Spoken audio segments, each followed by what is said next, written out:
I guess Jason's coming in a little bit. I think I drew the short end of the straw on this one. When we were doing the lessons, when we were preparing, we kind of just said, okay, I'll do chapter 1, you do 2 and 3, and so on, and we'll just switch off every 2 weeks.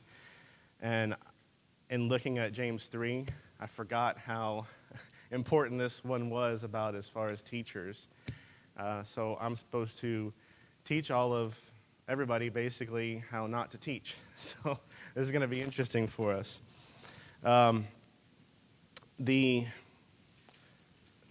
The idea and the philosophy that I try to instill is based on one sentence that I heard somewhere, and I don't remember where it was from. If you think you have earned the right to be up here teaching, you probably shouldn't be up here. And that's kind of where I go at it. If I feel like I get taught just as much by me studying and reading and bothering people by asking them questions throughout the week, so I learn just as much. So this, I liked it. The tongue is a powerful tool, and the words we say are never forgotten. Never. So we have to be careful how we choose our words, right? What people decide they want to teach can have a lasting impact on everybody and everything that we do.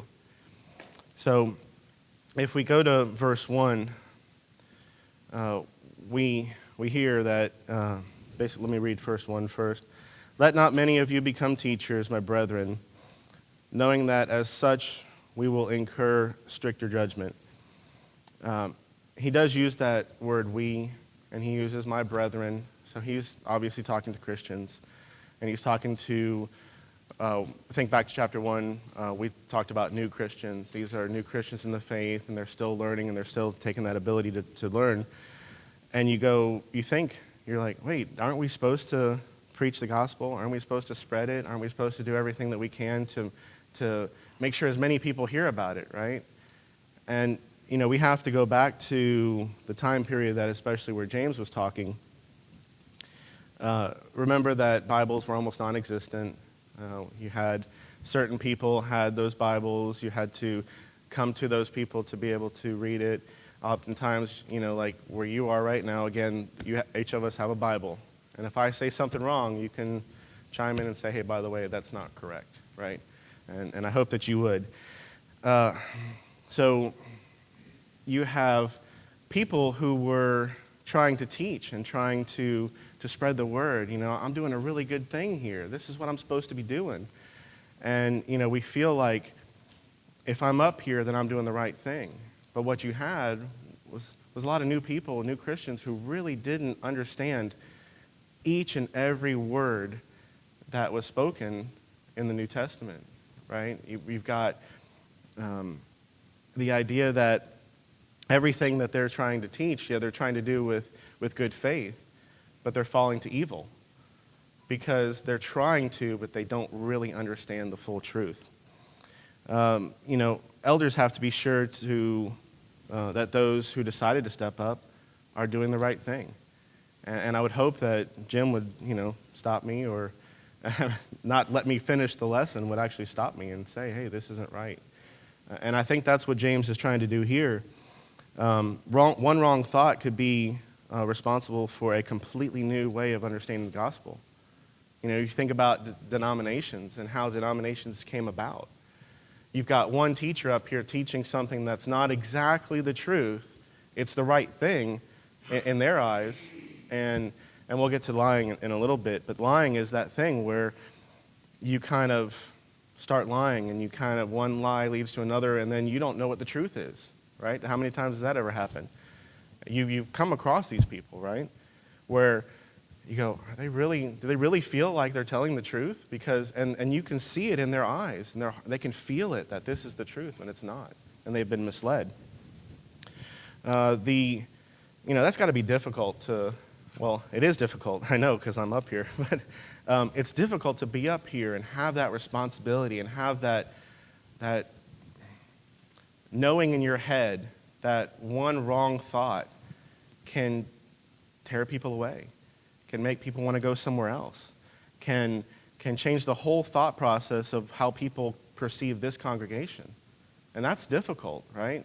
That's a lot of weight. And that's where James is going in this chapter. He's trying to emphasize that weight on you have to be sure that the right people are in place so that we're doing the right thing that will last forever, right? Not just in this timeline, but even still today. And we'll get to that in a little bit.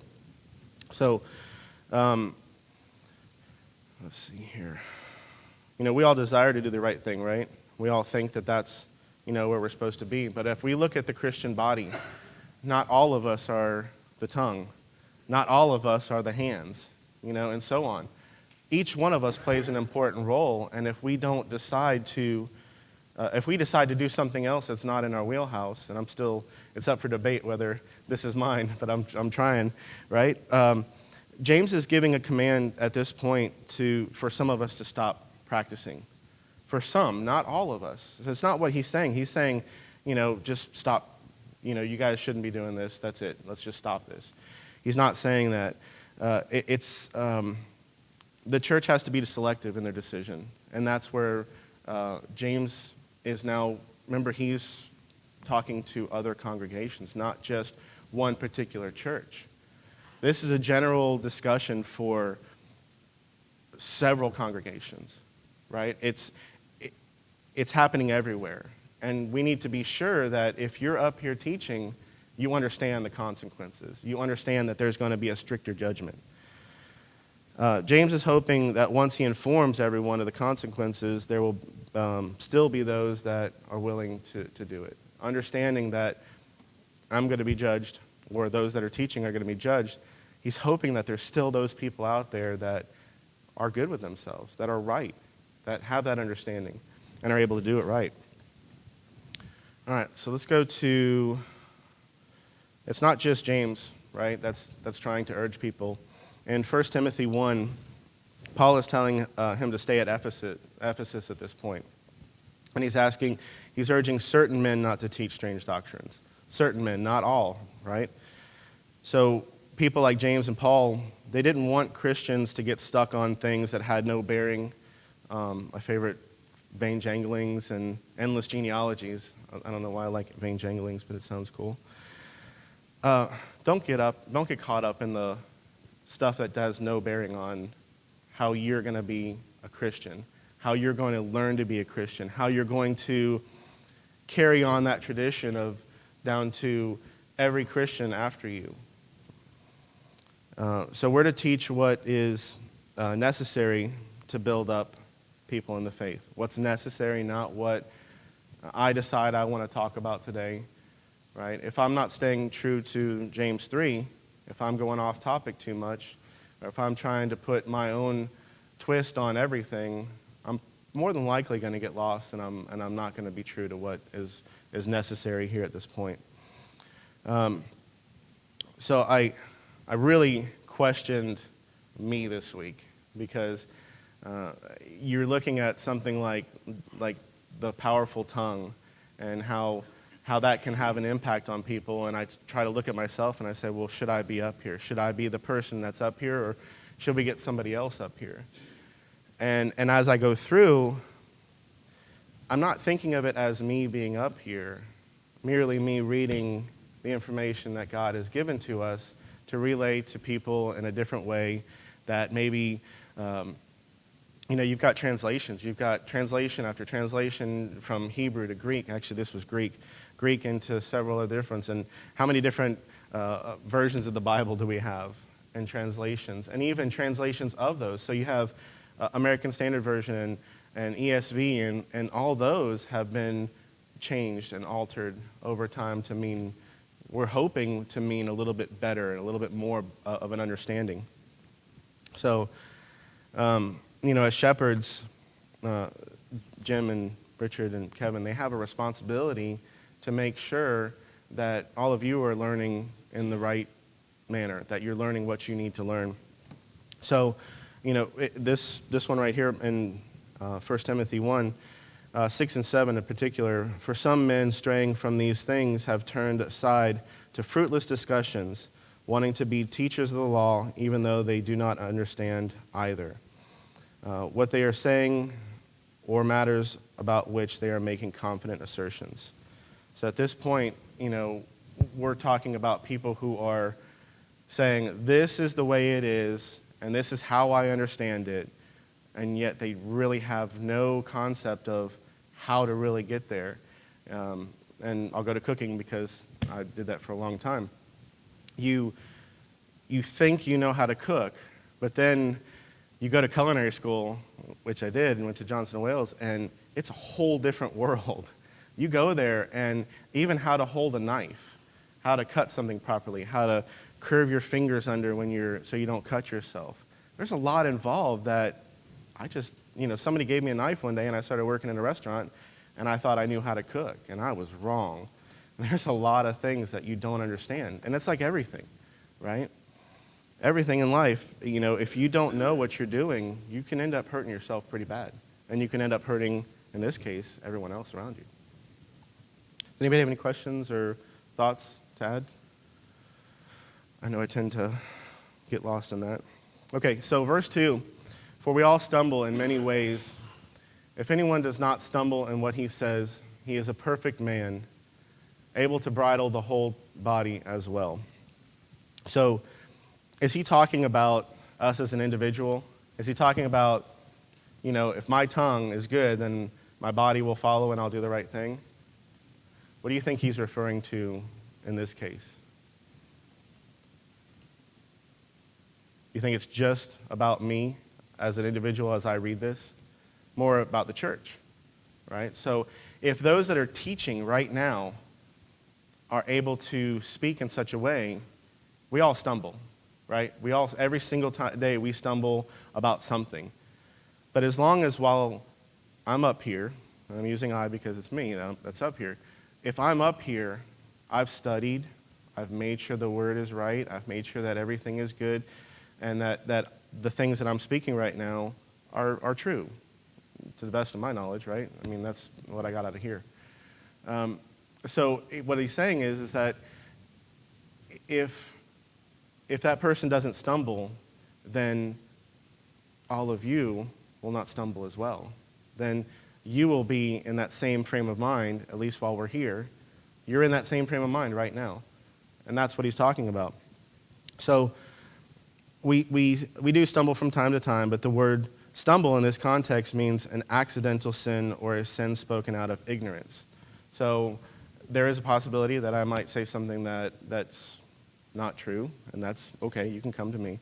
But we're talking about the one spoken out of ignorance, really not knowing what the truth is. So having the knowledge to speak without stumbling is ideal, but it's really not saying the wrong things that means that it's okay to say. Let me read that again. But it's really about not saying the wrong things. So it means it's okay to say, I don't know the answer, let me find out, right? I can try, somebody can ask me a question right now, and I can just blurt out a whole bunch of stuff that makes no sense. And back then, that was the truth. So if somebody had a question or somebody wanted to know something, I could just say whatever I wanted to, and if it sounds good, could it be the truth? If it's far-fetched and you're like, I don't know what you're talking about, man, you're way off. But if it's something that has a slight twist in what everyone was talking about at that time, that knew what they were saying, that could be mistaken for the truth. So it's okay to say, I don't know, let me get back to you. That's okay to do. So let me go to reasons that we stumble. All right, so reasons why we stumble, there's a couple of instances that were given in a couple of the readings that I did. False teaching, lying, and gossip. And gossip's a big one for me, and I saved it for last. So false teaching is a big topic in the Bible. It's referred to as a cancer. It's often in direct link with causing a person to go away from the faith. 2 Timothy chapter 4, verses 3 and 4 says, for the time is coming when people will not endure sound teaching, but having itching ears, they will accumulate accumulate for themselves teachers to suit their own passions, and will turn away from listening to the truth and wander off into myths. So that is also happening right now. Again, a lot of this is happening potentially simultaneously. You've got other churches in different locations that Paul is trying to talk to Timothy. I know the timeline is not exact, but you have people that are also taking churches and applying teachers to those churches for their own will, to make it about them and not about God. And if you get a lot of people together who are really smart, they can take that church and change it and alter it forever. And that's to me, we have to be careful for false teaching, and it's not easy to spot, is it? You know, I mean, people can teach a good word, and people are very well spoken, much more well spoken than I am for sure, and they just have a way of speaking, and they have a knowledge that can get you twisted around, and next thing you know, you're thinking exactly like them. When you went into the conversation, you weren't. And by the time you leave, you're thinking, well, yeah, that sounds good. Yeah, I like that. And that's not what we need in our churches. And that's what verse 1 is talking about. Exactly. Yeah. It's not saying that you won't make a mistake. Mm-hmm. It's saying that you go into it purposely Mm-hmm. misleading or teaching wrong.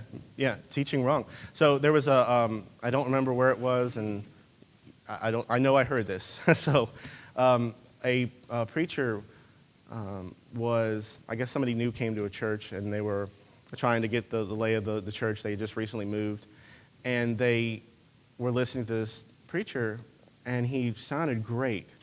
And this was in class. This wasn't actually during worship. And he's saying everything, but he never looks up. The whole time he's looking down, and what he was doing was, he even admitted it afterwards. He said, I just get it off of Google, I just print it off of Google. And how many times have you gone to search for something, a particular scripture, or you want to learn about something, and you go in there and you start reading it, and you're reading, oh, wow, this sounds good, and then something completely wrong just kind of comes out. Well, he wasn't even doing any of that. He wasn't looking through it. Matter of fact, didn't even study it the day before. Just printed it out and had it sitting there and came up and started talking about it. I think that can be as much false teaching as anything, because like what you're saying is, it's taking the time to purposefully get the idea in your head and be able to put it out. If I don't take the time all week to gather the information, to make sure it's right, to check 3 or 4 different books, to call people and say, hey, is this right? Does this sound right? Because I don't know if this is right or not. And they say, yes, it is, or not. Read different versions of the Bible. All that stuff plays a big role in being able to be up here. It's okay to say, if you slip up, that's okay. Just make sure you're not doing it out of ignorance, right? Okay, so lying. Near and dear to me. My parents are here, okay. So lying for me. When I was younger, and I'm talking, younger part of my life, she's looking up at me, I had a story for everything. If people were talking about skydiving, I had already been. I knew everything about it. I thought I had all the ins and outs and how to pull the cord and everything. I had it. The one thing is that everyone saw right through me, except for me. I thought I was doing a great job. So lying is something that I really focus on now, especially with my kids, is I don't want them to fall into that. Catch them right away. I don't know if that sounds like you're just going off and you're not saying the right thing. We need to make sure that we're doing that, right? So lying can become a way of life for some. We talked about this earlier. It can get to a point where so many lies are told that you have no idea what the truth and what a lie is. Now, if you put this into the context of a congregation, imagine somebody up here speaking for weeks, months, years, that has always, little by little, been telling some type of a lie. And now that lie is now the truth. It's what you see as the truth. And now you're going to make a decision to step up and go outside and start talking to people, right? They're going to catch you. They're going to know right away that, and I'm not saying don't do it because that's what we're supposed to do. Don't be afraid to do it. But just make sure you know what you're talking about. And if you don't, grab somebody. Call somebody and say, hey, look, I'd like to have a Bible study with you, whatever, all that stuff. The important thing is that we make sure that in this congregation we're doing the right thing and we're telling the truth, right? And that's the most important thing. So there's a line from a song that I really like, and it has nothing to do with anything because it has music to it. I wouldn't listen to it. But you can't understand a lie without the truth. So if we don't understand the full truth that God has spoken for us in some way or shape or form, if we don't understand that truth, then we don't understand when a lie comes up to us. Does that make sense? It's a kind of understanding where if your whole life you're taught one way of life, then you're going to believe that that's just the way things are. All right, let's go to gossip. It's the same thing as the New Testament teaching us that without the law, there is no transgression. Mm-hmm. Without the truth. Absolutely. Without the truth, we have nothing. And that's the bottom line. Yes, Jay? I'm not going to butcher this quote, but I've heard, I think I read it actually in a book, that it was easier to believe a lie told 1,000 times than it is to believe the truth spoken. Mm-hmm. Yep, because if not, a lot of people say that truth, then it's got to be a lie, right? And I'm hoping that as I go through this, that I'm doing the right thing by all of you. I don't need to hear it, but I mean, I'd rather not talk about it anymore after I get done. But so gossip is the easiest thing to become a part of. Think about gossip in, we all try to be concerned about people and, hey, how's this person doing? I noticed this person hasn't been here, everything going well. And that can so easily become about gossip. I mean, how often do you do, oh, well, I'm so concerned about this person, they haven't been here, and, oh, well, I heard that this person, they've been going to over here, and they haven't really been going anywhere, and I saw them coming out of a bar the other day, and, and it's all these things that we turn that gossip into not a concern anymore. Gossip becomes something that is just, I love to hear it. I want to know what's going on in everybody else's life and what kind of turmoil they're uncovering. So we have to walk a fine line with gossip. And I know that there's a different terminology. There's concern for someone, and then there's gossip. And it's okay to talk about people as long as you keep it in the right context. If you show that concern and you show that care for someone, that all you want to do is help, that's okay. But the bottom line is, and I don't want to spend too much more time on gossip unless you want to talk about it, is if you're doing it, just stop. If we gossip, just stop. It's easy. It's easy not to, or change it.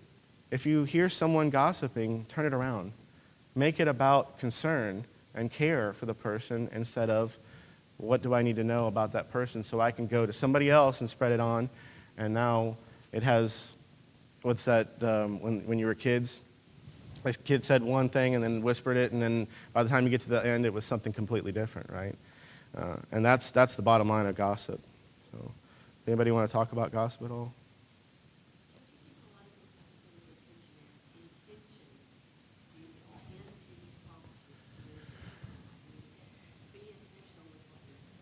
Mm-hmm. Right. We have to be intentional in everything we do for the good, because we can be intentional for bad reasons, right? Yeah. She said intentions, and I was just reading a minute ago in 2 Peter chapter 2, where it said that false teachers arose among those people, just as there will be false teachers among you who will secretly introduce destructive heresies, even denying the master who bought them, bringing swift destruction upon themselves. Mm-hmm. So they were, it seems to me like they went in, for their own either personal gain or I guess for notoriety, or look Mm-hmm. at me, and I've got the truth that y'all might not have. Right. So I read where, even they were denying that Christ came in the flesh, and that, that's one of the biggest heresies. Mm-hmm. Correct. There's a couple different types of false teaching. There's false teaching with intention, right? And there's false teaching trying to do the right thing, but all the while not. And that's where James is hitting on both of those, actually. He's saying if you're doing the wrong thing, stop. For whatever reason it is, it's not important, right? So, in other words, keep your mouth shut, right? I like that picture. I just saw it. Well, why should we just take someone's word? We're told to study the word ourselves. I Absolutely. need to prove you right Of course. or prove you wrong. Right. And instead of just taking, and I'm not saying you. I know you are. It's okay. So Yeah. we have a responsibility that we don't need to spread in the church. Of course. In a world where there's no questions, you can't get answers. I can't be questioned as to whether I'm doing the right thing. If I expect all of you to just hush your mouth and wait, that's not doing me any good. And it's also not doing any good to the person next to you. Because you have new Christians, you have old Christians, and new Christians as they come in, if no one ever steps up and says, hey, that's wrong, they may not know the right way. And they're going to think that that might be the truth. That's where the lies come in. That's where spreading rumors around. That's where, as a Christian who would say just moved over here, and they're very well versed in the doctrine, if we start saying things, they're going to turn around and walk out and saying, this church doesn't know what they're talking about, right? Okay, so sometimes it's better to say nothing at all. I just like that picture. Okay, so let's go into James 3 through 4 on this one. Now if we put the bits into the horses' mouths so that they will obey us, we direct the entire body as well. So look at the ships also, though they are so great and are driven by strong winds, are still directed by a very small rudder wherever the inclination of the pilot desires. When we train, in the beginning when you're training a horse, and I had to research this because I have been on a horse maybe once or twice in my life, when they're training a horse, you have very timid horses, and then you have very angry horses, wild horses. There's different bits that go into those mouths as they progress. So let's just take a wild horse, for example. There's a bit that kind of looks like a spur, and basically what it does is it goes into their mouth and presses down on their tongue. So when they pull the reins, that bit will actually dive down into their tongue and cause pain to them. So when the bit goes in, the horse starts to learn, hey, I don't want to have this pain anymore. So it can be difficult for someone to come up to you. If Jim were to come up to me and say, hey, I don't really think you should be teaching, that's him biting down on the reins, and that thing is hitting my tongue, and it hurts. It hurts me physically because I wouldn't want to feel that. But I'm going to learn from that. If I'm doing things the right way, I'm going to eventually say, okay, well, I don't want Jim to ever say that to me again, so I'm going to learn the right way, or I'm going to study more, I'm going to do better, right? And eventually, the main this is actually a quote from one of the websites I was looking on. The main purpose of the bit is to provide possibility for the rider to relax his horse to the deepest possible levels while executing movements which would normally cause tension and excitement to the horse's body. If you jerk the reins because they're not doing the right thing, they're just going to get more angry, more upset.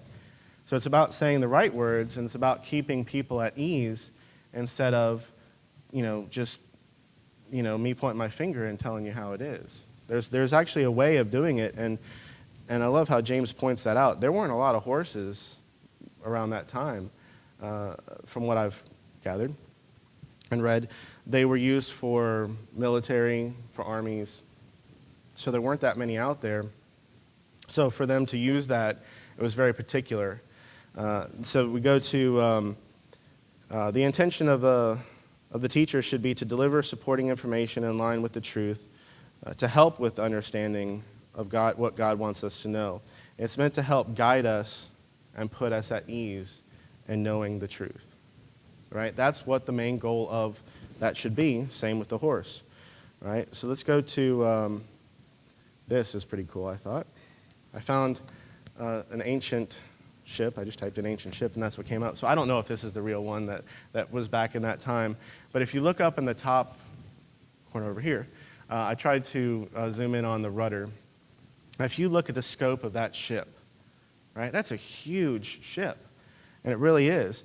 And the tongue in this case is referring to that rudder, right? So it's referring to the tongue as a rudder to help, and that helps us to understand the idea that what we can say can have a huge impact on, and think of this as the ship, right? It's going to have a huge impact on where that ship goes.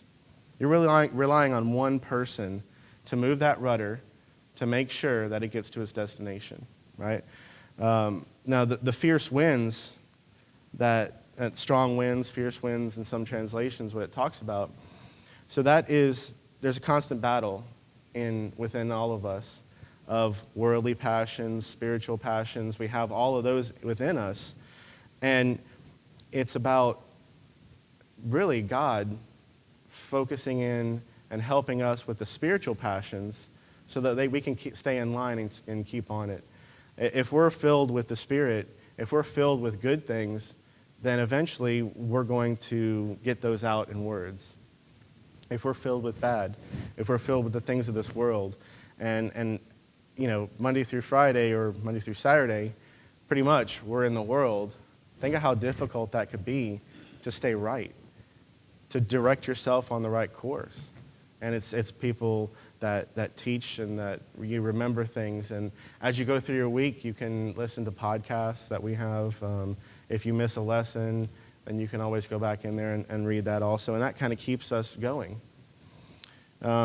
So the pilot desires to turn the ship, guiding us to the destination, that ship.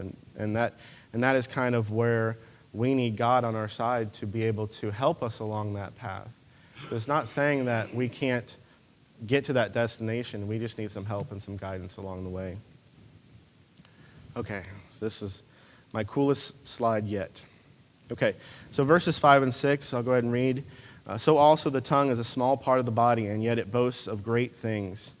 And the tongue is a fire, the very world of iniquity. The tongue is set among all our members as that which defiles the entire body and sets on fire the course of our life and is set on fire by hell. The wildfires can burn hundreds of square miles. I work for, the company I work for, I deal with California. So I work here and deal with California. I know it's weird, but I deal with technicians that are out in the field, and we hear about these wildfires, and I've seen pictures and videos of actual fires happening, and they can't get close. There's so much more to that. It burns hundreds of square miles, land, trees, homes, anything else that's in its path. Okay, so if you got a fire, this is my favorite part. Okay, so you've got a wildfire, right? And that wildfire is in one location. But think about the hundreds of square miles around that fire that are affected. So it's the smoke. They have to wear special respirators and everything, and they can't go within a certain square miles around the fire, not even close to the fire. I saw melted vehicles. They're plastic. A lot of our vehicles are plastic now. And they had melted bumpers, and they were not even close to the fire. The heat that comes from that fire is so massive that it can melt things that are, 2 miles away from the fire, which is pretty impressive. There's the fire, it starts with a small spark. A massive fire just doesn't appear out of thin air. And that's the focus of this is the words that we speak, though small, will have a major lasting impression from, here on out. If what I say is incorrect, it can have a lasting impression. There's a video that will be posted and is streaming right now, right, where people are listening to this and have a potential to see that afterwards. That's a lot of pressure. So it can take over the entire congregation based on what we say and have that lasting impression forever. So it almost sounds like when James is speaking here that we're doomed, that there's no hope for us. Basically whatever we say is going to be we're going to be tragically dealt with rather. So fire can be a good thing when used properly. It can bring light, it can bring warmth and comfort, but James is just warning us that there's a fine line that we must walk. Wow. Okay. The tongue should be treated as a world all its own. So let's go to Matthew 15, verses 10 through 20. Jesus says something similar here. After Jesus called the crowd to him and said to them, "Hear and understand, it is not what enters into the mouth that defiles the man, but what proceeds out of the mouth. This defiles the man." Then the disciples came and said to him, "Do you know that the Pharisees were offended when they heard this statement?" But he answered and said, "Every plant which my heavenly Father did not plant shall be uprooted. Let them alone. They are blind guides to the blind. And if a blind man guides a blind man, both will fall into a pit." Peter said to him, "Explain this parable to us." And Jesus said, "Are you still lacking in understanding also? Do you not understand that everything that goes into the mouth passes into the stomach and is eliminated? But the things that proceed out of the mouth come from the heart, and those defile the man. For out of the heart come evil thoughts, murder, adulteries, fornications, theft, false witness, slanders. These are the things which defile the man, but to eat with unwashed hand does not defile a man." There's a simple outburst that can take place in our lives, and what I say, if I get angry and I decide I'm going to yell at somebody, that will have a lasting impression, and that's why James places so much emphasis on having to control our tongue. The tongue is just a world of wickedness. It can be a world of wickedness, sinfulness, immorality, and evil. And I know that sounds harsh, but it's not me saying that, right? This is James, Jesus, Paul. I mean, they're all saying this, and we just have to be careful with what we do. All right, let me go here. Okay, so the tongue is set among our members as that which defiles the entire body and sets on fire the course of our life and is set on fire by hell. The word course in this translation, it's actually Greek. It's been translated several different ways. The cycle of life, the natural cycle of life, the wheel of nature, the entire course of life. The tongue directs the ship. It guides the horses by the bit. And it gets everything set in motion to move us along to choose our path. So we can hear the right words and choose a good path, and we can hear the wrong words and choose the wrong path. And the word translated here, nature, it's been linked to Genesis. So it's translated, means Genesis, which means the beginning, goes back to Genesis, and he refers to it a little bit here in verse 7. But it can mean the origin, or it can mean everything afterwards. So it's possible that James is referring back to Adam and Eve, right? He's going back to the fact that when Satan was there, Satan used his tongue to basically twist the truth into making Adam and Eve choose the wrong path. Let's see here. James is saying that anyone who sins with their tongue is being influenced by Satan himself. Okay, so it refers to that word. Greek word is, I'm going to get it possibly wrong, Gehenna. It is the fiery place of torment. So setting on fire comes from the place where Satan and his messengers were sent. Satan uses our tongue to spark that fire. That's what he uses. So it's all around us. It's worldly passions. It's people saying whatever they want to. We have YouTube and Facebook and all these things where you can hear, basically anybody can videotape themselves and say whatever they want to say. And if it sounds convincing enough, then it can be. Okay, so as far as verse 7, let me get there. For every species of beasts and birds, of reptiles and creatures of the sea is tamed and has been tamed by the human race. So it's kind of when you talk about the verse right before that, you're talking about potentially he's got Genesis on his mind. He's got the beginning. He's got the creation in his mind. So he, in Genesis 1, verse 26, then God said, let us make man in our image according to our likeness, and let them rule over the fish of the sea, and over the birds of the sky, and over the cattle, and all the earth, over every creeping thing that creeps on the earth. I'm going to just do verse 8 real quick. But no one can tame the tongue. It is a restless evil and full of deadly poison. So, you ever heard the term, we're only human, we're not perfect? That can be misused. It takes a lot of effort to try and tame the tongue. Bottom line is, we cannot tame the tongue ourselves. We have to rely on God's word. We have to rely on, like what Becky said, of studying on our own, but then also coming in and learning from another perspective. So we'll finish up on 8, and then let me just leave this one. You can read this. The most powerful weapon is your tongue. The words we speak can either build someone up with positive words and encouragement and sincerity, or destroy someone with such hatred and negativity. So choose your words wisely. Make sure you know what you're saying. If you don't, find out. Thanks, guys. Appreciate it.